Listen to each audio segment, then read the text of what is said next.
It's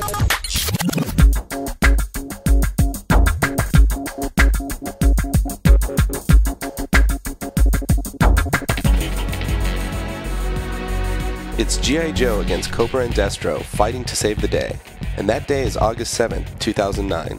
That's when Paramount's live-action feature film based on the popular toy, cartoon, and comic book franchise finally hits theaters. With filming already underway, it's time for you to meet the cast who will bring G.I. Joe and Cobra to big screen life.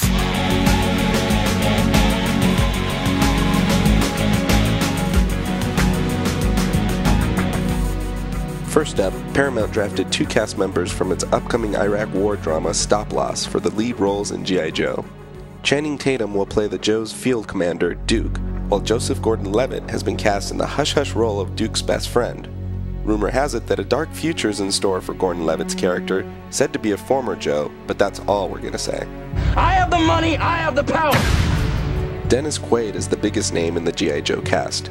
He'll play Duke's mentor and the Joe's leader, General Hawk. But how large of a role Hawk has remains to be seen. Quaid has said that Paramount hopes to turn G.I. Joe into a trilogy. Oh my god. Certainly, the most controversial casting has been that of Marlon Wayans as the Joe's paratrooper Ripcord.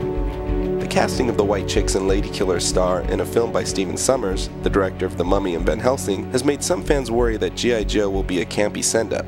By most accounts, however, the movie intends on honoring its comic book roots. Another of the film's more well-known cast members is Stardust and Layer Cake actress Sienna Miller, who plays the beautiful but deadly Baroness, one of the leaders of Cobra Command. G.I. Joe marks the first time Miller will appear in a big Hollywood action movie. Playing the Baroness's lover and the film's main villain, Scottish arms dealer Destro, the producers have cast Doctor Who star Christopher Eccleston. Eccleston's no stranger to playing heavies, having also starred in 28 Days Later and The Seeker. You and all your kind will be destroyed. For Zartan, Cobra's master of disguise, director Stephen Sommers looked no further than his old mummy villain Arnold Vosloo. Sadly, Zartan will reportedly be without his Aussie sidekicks, the Dreadnoks. South Korean martial arts star Byung-hun Lee has been cast as the deadly ninja Storm Shadow. Storm Shadow's archenemy, fellow ninja Snake Eyes, will be played by martial artist turned actor Ray Park. Park brings an established fanboy following thanks to his roles as Darth Maul in Star Wars Episode I The Phantom Menace, and as Toad in X-Men. Playing Snake Eyes' red-headed, crossbow-wielding love interest Scarlet will be P2 star Rachel Nichols, who first gained notice for her role as Rachel Gibson on Alias. Sienna Miller and Rachel Nichols aren't the only beauties in the G.I. Joe cast. Czech supermodel Karolina Kurkova, best known for her work with Victoria's Secret, will play CoverGirl, a supermodel-turned-Joe member. The big screen G.I. Joes will be far more diverse than their real American hero counterparts. The film will be more like the international operatives of the Mission Impossible movies than the U.S. Special Forces troops depicted in the comics and on TV.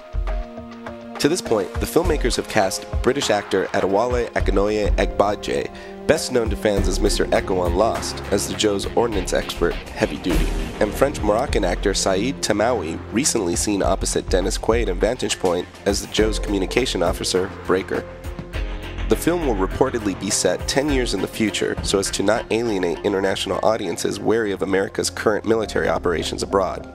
While plot details are being kept firmly under wraps, it's understood that the film will chronicle how Cobra Command came to power and how the Joes are called into action to stop them. So now you know, and knowing is half the battle. Yo, Joe.